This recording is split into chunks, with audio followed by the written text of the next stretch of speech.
Hi, this is Lex, and welcome to the FinTech Blueprint. It's your podcast about fintech, decentralized finance, digital banking, investing, robo-advice, artificial intelligence, and all the other frontier technology that is transforming financial services. To get more content, like an illustrated transcript of this conversation in your inbox, subscribe at fintechblueprint.com. So without further delay, let's jump into today's episode.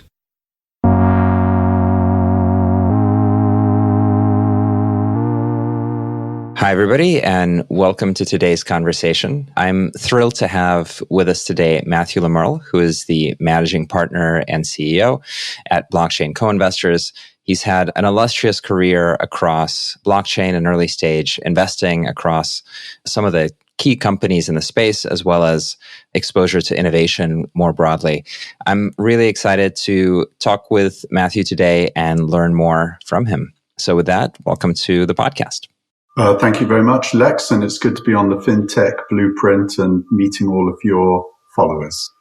Fantastic. So let's start maybe not at the beginning, but in the roots of your career and the transition from sort of a very high-level consulting background to investing. What was that moment like? What was the environment and market like? And sort of what were your motivations at the time?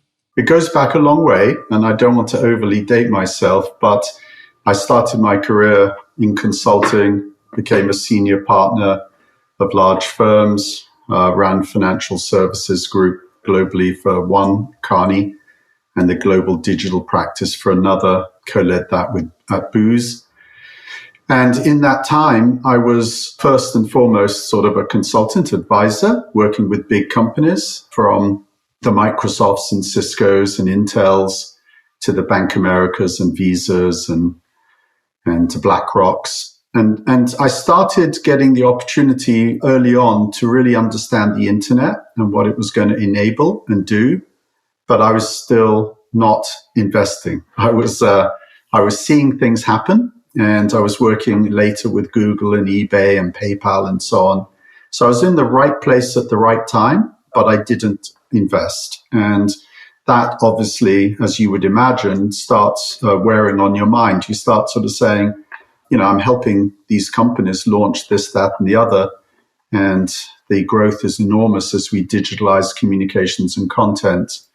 But I'm on the sidelines from a wealth creation perspective. And so back in the early 90s, Alison is my wife and partner, Alison and I started doing a few internet investments. And we didn't know what we were doing. And honestly, we were lucky, but we made some mistakes as well. And then after a corporate stint, I decided to do it full time. And I did what a lot of people here in Silicon Valley do, which is I began as an angel and I began to work with other angels and I learned a lot and eventually transitioned to being a full-time sort of venture investor. So you mentioned Booz and A.T. Kearney and then Monitor, and you were working at a very high level with financial firms right around the turn of the Web 2 internet coming into fruition. Were the banks doing things? Were they also, participating in innovation at that stage, or was it the same feeling kind of you're watching things happen, but you don't really get to do digital transformation? Like maybe if you could place us in that moment of time. Yes, it's a great question. And I do think past this prologue, so if we dig around in this question, I think we'll learn quite a lot about what's happening today. You know, big institutions are full of people, and some of those people are great and innovative and creative people. But institutions have institutional ways in which they do things, including how they make money and how they come to market, serve their customers, and so on. And I think when the internet first arrived, no one really understood just how much it was going to transform industries and businesses. And whilst we were firmly sort of trying to imagine the upside, the opportunity, we didn't really appreciate the downside, the value loss that would occur in entire industries. And so, we look backwards and we can see today that the newspaper industry or you and I were talking about the digital art industry, was completely transformed. And in some respects, incumbents were put out of business, lost a lot of money, had to close up shop. And you and I sort of might laughingly remember the quote from the world's biggest retailer of CDs and DVDs that there's no need for digital distribution because I have a store in every corner. Well, of course, they were wrong and they went out of business. And today we all download content digitally, but we didn't understand it at the time. So the banks and the payment companies that I was working with were full of good people and they really did have good intention. And we did launch online. So I helped with the launch of bankamerica.com. We launched digital payment solutions. And there was some hope that we were going to make things cheaper, quick, and easier for everyone in those banking environments. But I think as the years went by, you would have to be a naive CEO not to notice that other industries were being disrupted and businesses were being put out of business. And I think that the nervousness around technology and innovation began to rise, actually. And that was disappointing for me as a consultant because it meant that a lot of the work we were doing never got implemented. And so, in fact, for one big bank, I remember we worked on the digital payment strategy in the 90s, and almost none of that is executed even today, 30 years later. And at the same time, Lex, and I know this is a very long answer, I was also working with people like, as I said, Google, eBay, PayPal, and so on. And they just move really, really fast. So they would try and take exactly the same technology and against exactly the same idea, but they would implement it really fast. And that was very, very exciting. And so I was able to see both sides of the coin. The people that were nervous about technology and how it would disrupt be those that were really taking it and running with it. And I decided to pivot, because I'm in Silicon Valley 40 years now, to pivot entirely to working with the disruptors.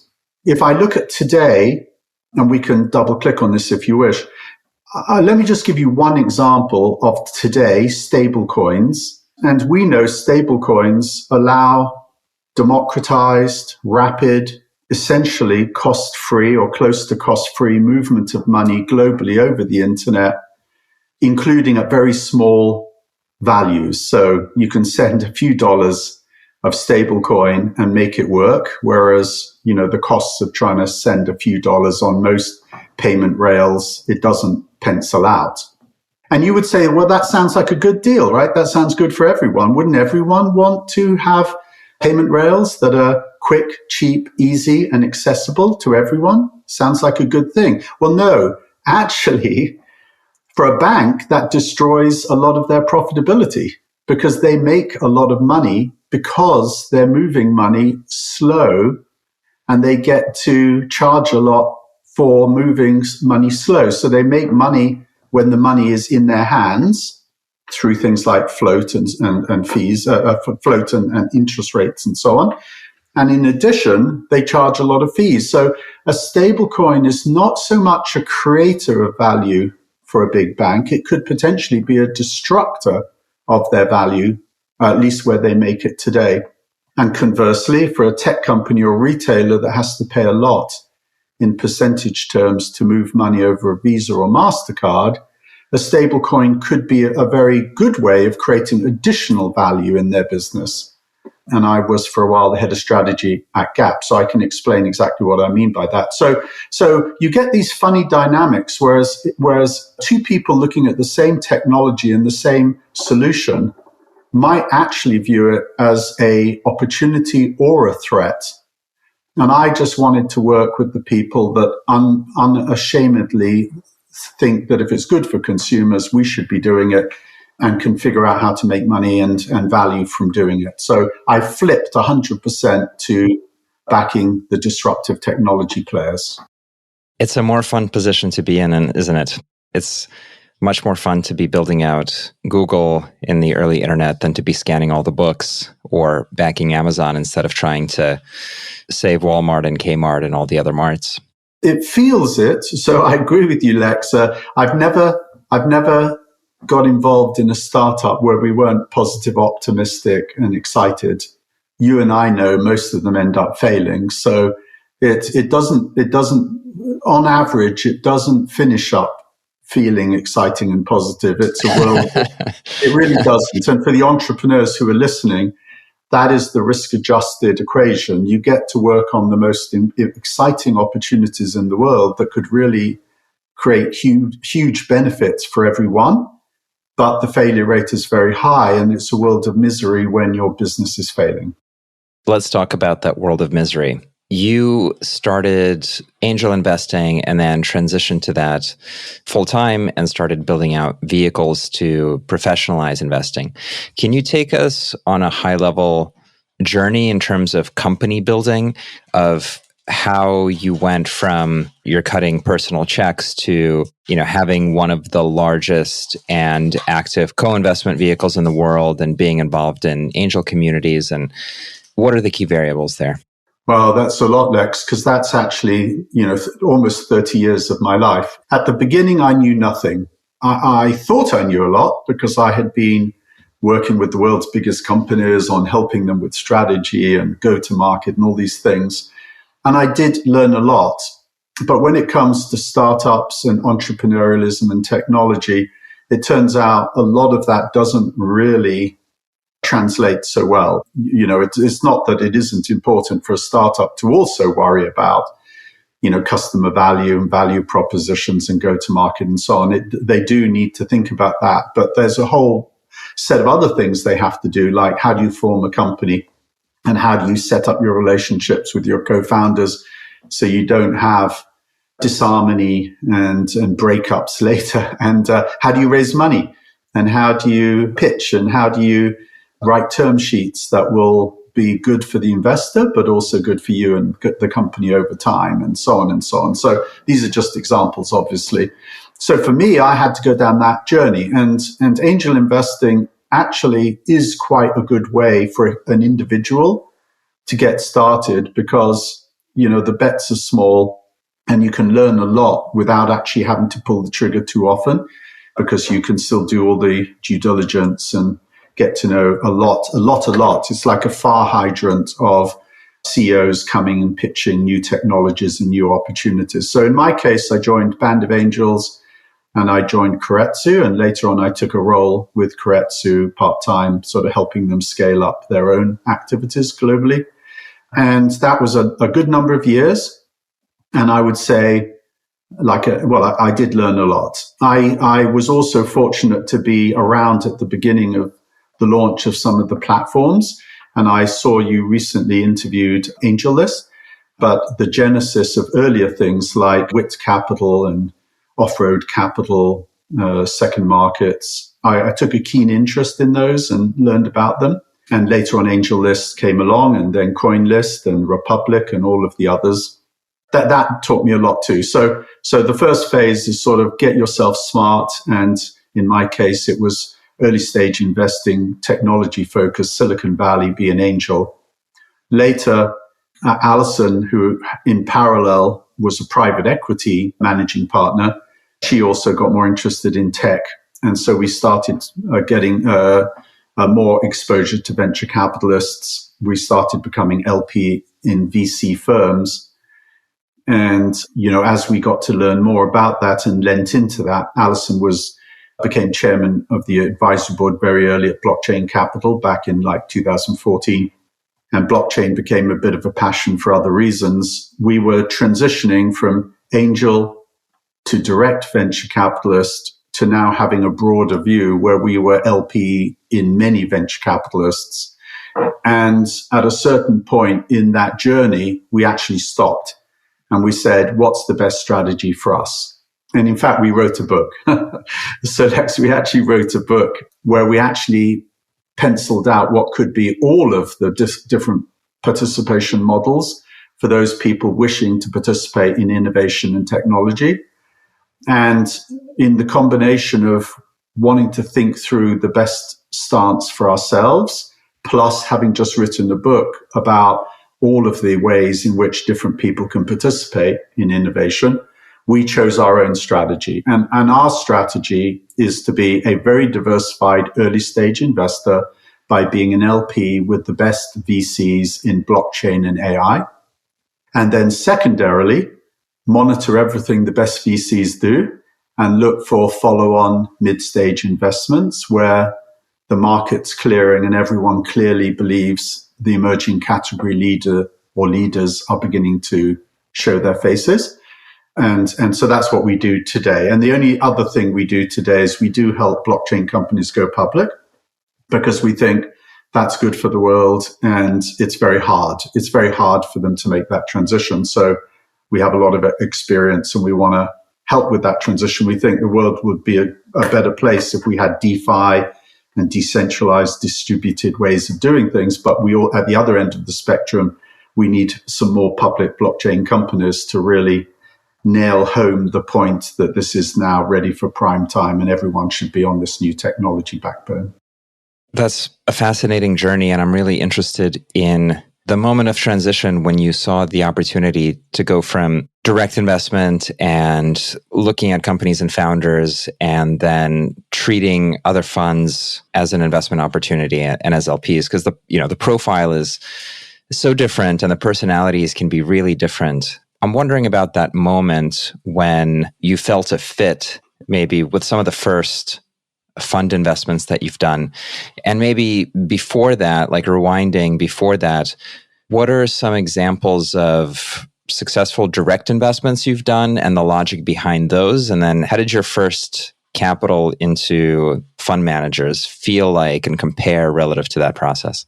So I think by now the audience has already figured out that Alice and I are pretty analytical. We had to be successful senior partners of some of the world's largest angel groups. Alison became CFO of BGI BlackRock for a while, which is now the world's largest asset manager. She and I helped launch iShares.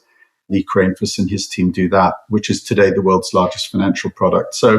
So we are very analytical, but we're also just people. And, it takes a while to figure out what you're good at and what you're less good at. And those two things, it doesn't always happen quickly and easily. So for us, it did take a while to figure out in this ecosystem what was our distinctive value and how could we play in a way that was appropriate for us, but also good for others. Because venture capital, especially early venture capital, it's a team game. You can't succeed by yourself. I mean, by definition, it's a team game as you stand up successful companies with new technologies and so on. So the analytical path included trying to figure out how do people make money as angels, as venture capitalists. And we did a lot of analysis around that. In fact, I read all of the professorial studies, the Wilbanks and the Kaufmans and the NVCAs and the ACAs and the risk-adjusted returns and how big does your portfolio need to be and what's the expected return and where does it come from and all of these types of things. What are the best practices of angels and VCs? So we did read all of this and analyze all of this and think about it. And I can explain a little bit about why that would lead to our strategy. We had also just lived through the internet. So we also went back to the 90s and I just asked a simple question. If we had had capital in the 90s and we didn't because we started with nothing and we had 5 kids and we had private school and mortgages and all sorts of other stuff. But if we had had a lot of capital in the 90s, what would the winning strategy have been?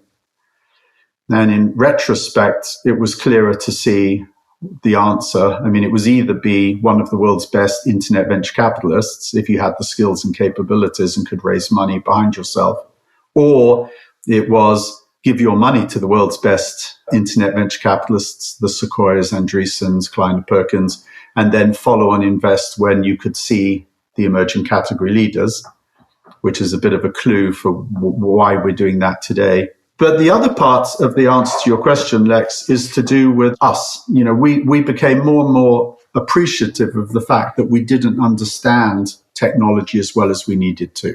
So even though I just spent 30 years working on the internet, working on big data analytics and algorithmic decision making in the context of big companies, all these types of things. If you ask me to write code, I can't write code. And so I can't due diligence code. And in fact, I can't even due diligence a software engineer to check if this software engineer is good at writing code, right? So I'm missing some skill sets, and I'm just using that as one example. In venture investing, there's a lot of skill sets that a good venture capitalist GP needs. And so I started saying, there's clearly people who are better than this than I am. And they have names like Bart and Brad Stevens at Blockchain Capital, or Nick Carter and Matt Walsh at Castle Island, or Paul and team Dan at Pantera. They are actually better at blockchain early stage investing than I'm going to be. So what does that mean? Does that mean I stop? No, I don't want to stop. I want to back the blockchain and everything it's enabling. So what's my distinctive way to play? And it ended up being, Alice and I agreed it would be what I just told you. Now, going to the other part of your question, Lex, which is what have we backed and how well has it done? Early on, we had some successes. So we wouldn't still be doing this if we had only had failure. So back in the 90s, we were not early investors, but we were early enough investors in a few things like America Online, or we did Amazon just post the IPO, Google just post the IPO. We did some other things pre-IPO, that we were sort of appreciative of the amount of value that could be created by these very fast-growing, successful internet companies. We had a lot of failures too. So you learn from your failures, and you certainly learn that losing money comes with the territory. And in fact, you lose money typically before you make money, because the losses show up first and the successes take longer. And then in the zeros, Alice and I had also backed a few companies that did very, very well, some digital entertainment companies, some payment companies. And Alison, as I already mentioned, was managing a private equity firm by then. So there were a few, but nowhere near as many as there are today, Lex. So today we're actually investors, indirect or direct, in 100 blockchain unicorns and growing rapidly. Most of them indirect. That's our strategy. Our strategy is to get capital deployed through the hands of the best VCs into the best companies being founded in blockchain and AI. And because we're early stage, there will yield, therefore, some percentage of successful outcomes. And in blockchain, that's more than 110 blockchain unicorns. So we like our strategy, but it's fit for purpose for us.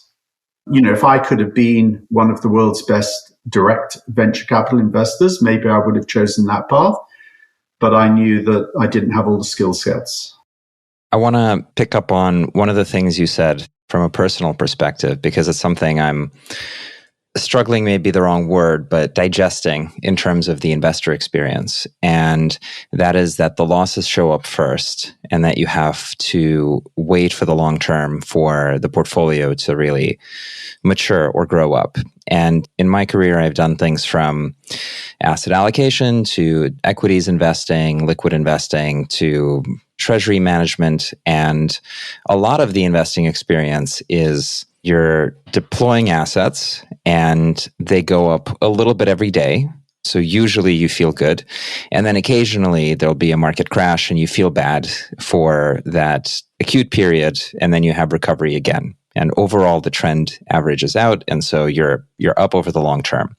But the day-to-day is generally things are getting a little bit better. With venture investing, it's almost it's the complete opposite, where you start out with a pool of capital and then you spend that pool of capital on a bunch of illiquid investments with people who have big dreams, but with lots and lots of risk and very little transparency as to where you're going to end up. And so the feeling is actually like every day you have less and less of your fund. And then occasionally and once in a while, you have a home run outcome on one of the companies that you've backed. And you can participate in that and you can make it better and influence it. But end of the day, it's almost the opposite of being invested in equities. How do you deal with the psychology of this, and any advice or thoughts for people going through that?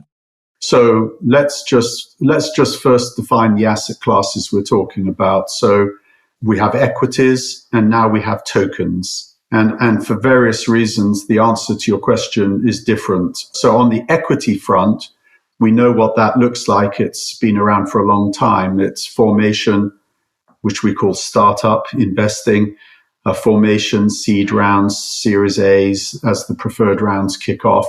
At some point, we start calling it mid-stage venture capital, Series A, B, or BC, depending upon the segment you're in, the industry you're in. And then we have late-stage venture capital, which is really more private equity, expansion capital, big rounds, high valuations. And then something that's not well understood is the exits begin. And the positive exits are acquisitions, 90+% of the time, IPOs less than 10% of the time. So even though going public gets all of the newspaper headlines, the reality is it's very, very rare. And almost all successful startups that don't continue to be sort of private businesses, they'll exit through acquisitions by larger players. So early, mid, late stage venture. On the token side, I'll come back to that later. So on the venture side, we are primarily early stage, though we do selective mid and late stage follow-on investing. Angels, by definition, are early stage. There are very few angels that can do very large checks in the late stage. Family offices are sort of hybrid. Some family offices make a lot of small investments in the early stage. Some can write multi-million-dollar checks into the mid stage. So having said all of that, the realities are early stage investing and angel investing, 60 to 70% of investment mades will show up with a 1x or less, which means they fail. And that failure will occur in the first 3 or so years normally. Very few things go out of business in year 1. They start going out of business more in year 2. And then you have a big spike of failure in year 3.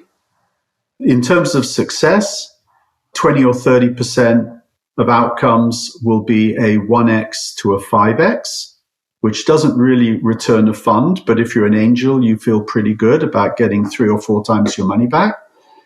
Those will be almost exclusively small-scale acquisitions, and they'll typically occur in year 4, 5, 6. And then the big outcomes for for angels, it's very, very rare. For venture capitalists, it's certainly less than 10% of the time they'll get a 5x or better. But in that tail are the mega outcomes, the really big ones. And the really big ones drive almost all of the return they get. And they'll typically they won't occur until year 7 and later. So, it takes 10 or 12 years for a Coinbase or a Kraken to go public.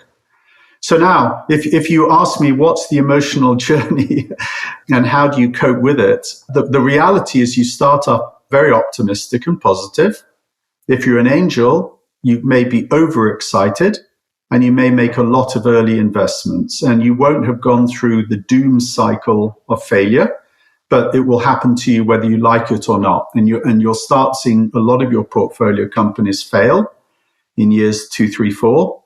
And you'll start hearing about acquisitions that don't occur and you'll be disappointed. And you'll start realizing more and more that if an entrepreneur gets a acquisition opportunity early on, they need to take it more seriously, because often when they hang on, failure occurs later. So it's just not true that turning down the first acquisition is automatically the best strategy. Oftentimes it turns out that was a bad strategy. So the emotional journey is, for an angel, it's a great deal of excitement and maybe overexcitement, spraying out too many investments and maybe without a clearly defined investment thesis, experiencing a lot of failure and feeling that they made a big, big mistake.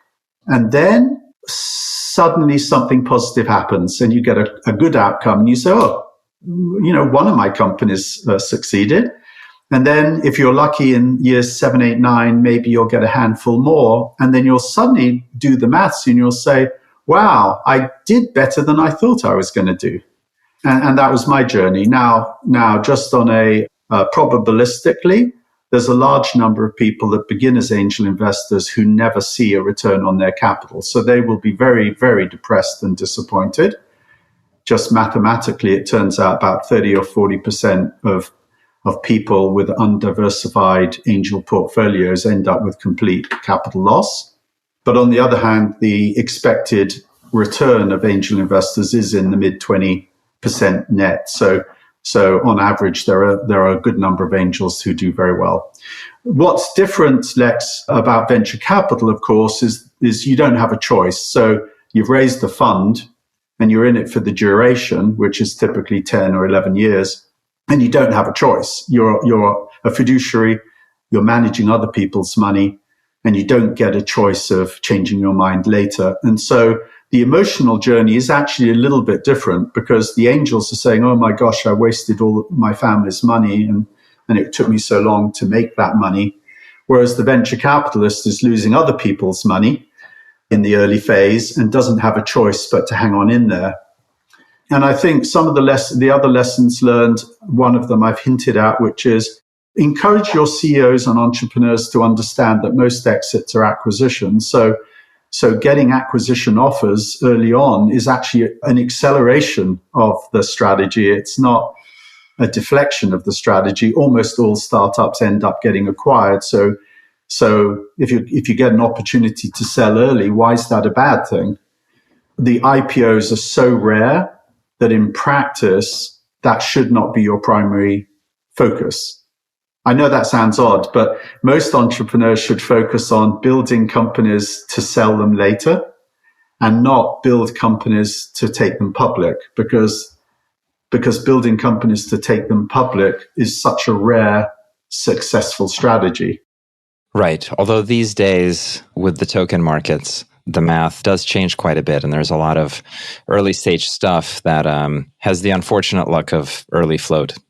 Yes. So a couple of sound bites on tokens, and we do a lot of early stage token investing as well. So the first point you've already made, you're absolutely right. Tokenized projects can go liquid earlier because for whatever reason, people are willing to allow tokens to be publicly traded, even if they haven't yet built software that serves a purpose.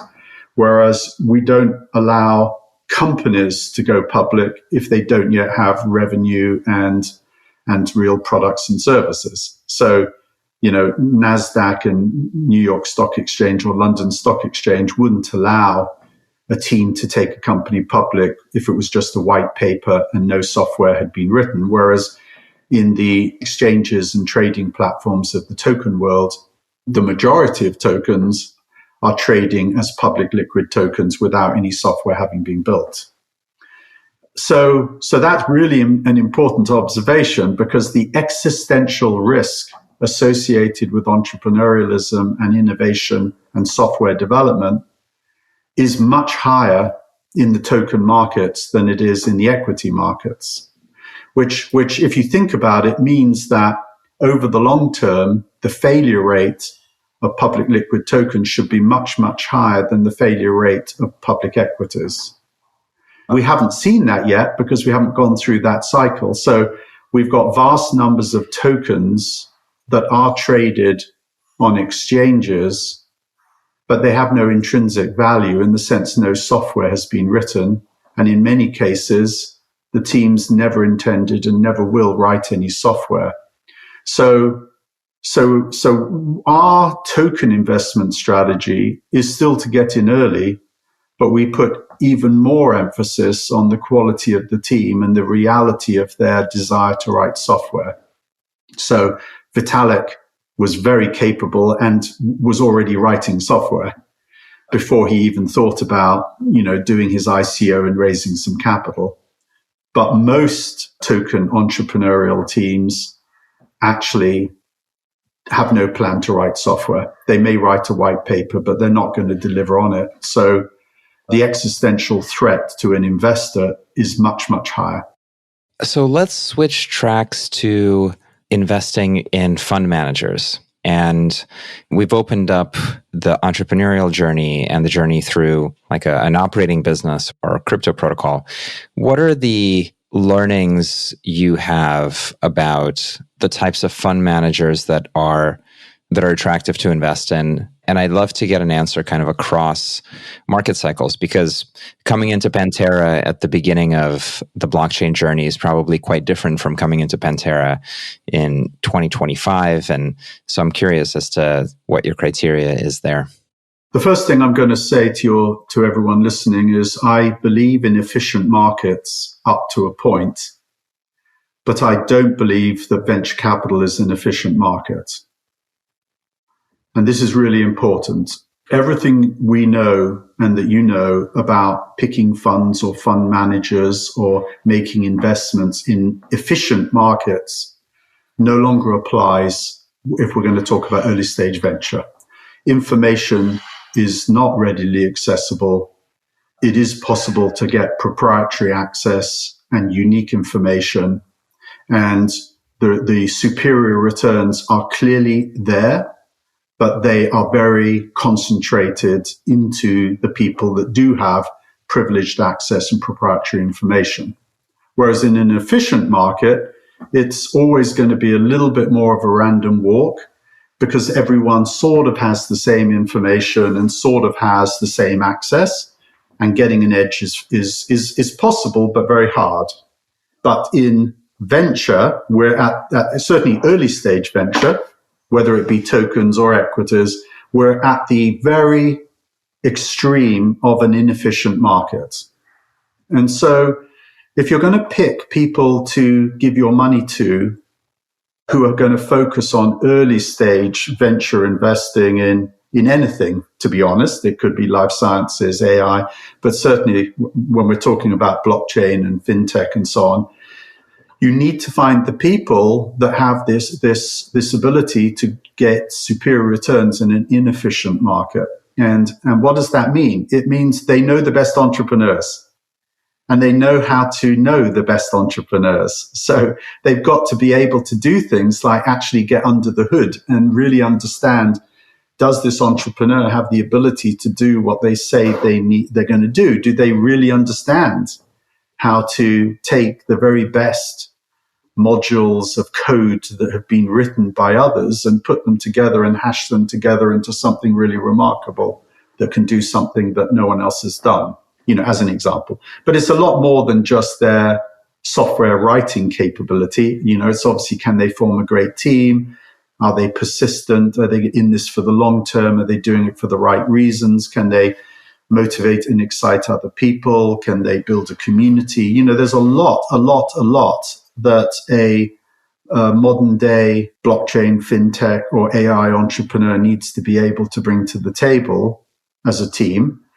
And the best of the VCs not only know where to look for those best entrepreneurs, but can actually help them assemble their team, assemble their capabilities, refine their vision, and so on. So that's one thing. We would never give a venture money to a venture capital firm if we didn't really believe that they were very good at operating in inefficient markets with privileged access and information. But in addition, they've got to be able to run a very good venture capital firm, which means they know the principle of diversification. They know about placing their money ahead of strong tailwinds. They have an appreciation of the big opportunities, the addressable markets, and the value that will be unlocked by bringing new solutions to different customer groups in different places in the world, etc. And then they run a good shop internally. So running a venture firm for 10 or 12 years isn't easy. And there's a lot of fund administration and accounting and bookkeeping, and it all sounds very trivial, but it's actually very important, especially if you're an LP. So as an LP, we want to know we've got a great team of GPs. They have a really good investment thesis. They've got a strategy that gives them edge and the ability to operate in an inefficient market. hopefully they've done it before, so we know that they're not just telling us a story. They've got, results to prove that they really can do what they say they're going to do. And then they run a very tight shop, and they have, the back office really nailed down. And there's other things as well. But those are examples. And then, if we find a fund that's sort of green lit on all of those dimensions, and then we have questions around, do we need an additional fund at all? Because we have a coverage model, and obviously there's more great funds than there are slots in our fund of funds. So we do have a little bit of an issue of, an abundance of choices in some parts of the world, and maybe fewer options against particular parts of our coverage model. For your vehicle, do you have external LPs as well? Do you go to allocators, or is it capital that's proprietary? Sorry, I should have said that up front. No, we're at Blockchain Coinvestors. We are a institutional fund of fund. So we have about 450 of our own LPs. They tend to be single family offices, a few multifamily offices and wealth advisors, and then quite a lot of individuals. And we set our minimums to enable the individuals to play. But we are an institutional platform. So we're raising capital for each of our fund of funds, and then we're deploying that capital into VCs. And we do have an allocation for what we call direct co-investments in each of our fund of funds. So we can make direct investments, but that only gets triggered by it having already passed through the screen of our own VCs. And, maybe there's a follow-on round. Most of them are participating. They all agree the company is the emerging leader in its space, and we can get an allocation. It's that sort of an equation. So we're not going out looking for entrepreneurs with great ideas. We let our VCs curate the venture ecosystem. But no, we are an institutional fund of fund, and we have a lot of LPs of our own. If you look back at maybe the last 3 years, 2 to 3 years, post-FTX, there's been a dislocation on the allocator side, especially as liquid markets went down, and then a lot of institutional investors found themselves over-indexed into venture just because of the book value of the assets. And then you simultaneously had the chilling effect until the markets recovered maybe 6 to 9 months ago, in part because of the regulatory relaxation of the new administration, and in part because of the return of the risk-on environment in different pockets. I'm curious as to your experience and view on other allocators, RIA wealth managers that you work with, and how did they perceive the markets of the last 2 to 3 years, and has there been a change in temperature towards being more active? So I was down at Stanford. I'm a Stanford alum, and I was at the business school last week, and I was speaking in front of a class led by a professor who I have a lot of respect for, who actually taught when I was at Stanford. So he's been there a long time. And the reality is the narrative you just described is the narrative, which is, the largest pools of capital in the world have allocations to illiquid private asset classes. And if the stock market goes down, or the bond market was to go down, they suddenly feel like they're over allocated to the illiquid. And the illiquid included in that is venture capital. So they suddenly think, oh, I'm over allocated to venture capital. I should stop making more investments into venture capital. What's wrong with that narrative is that their entire thesis and all of their analysis is fundamentally flawed, because they think the whole world is efficient, and their optimum portfolio models only include the data from the efficient asset classes. So they run their optimum portfolio analysis with public equities, fixed income, large cap real estate, and they don't have any data on things like early stage venture. And so they don't have any allocation to speak of to these new technologies. And that is something we've known for about 40 years. So back in my McKinsey days, I did projects as an analyst where we were helping people like Yale or Oxford or, the Bechtel family or others try and figure out what the right allocation should be if you could gather the data for the inefficient markets like venture capital and real estate, early stage real estate, small cap real estate, and put it into your optimum portfolio model. And what we found out every time was it shouldn't be 60, 30, 10. It should be like 40, 10, 50. And no one believes it, right? They couldn't believe the result. So here we are in 2025, and BlackRock and Fidelity, and Alison was the former CFO, as I told you, of BGI. BlackRock and Fidelity have finally started putting Bitcoin into their optimum portfolio models for their clients.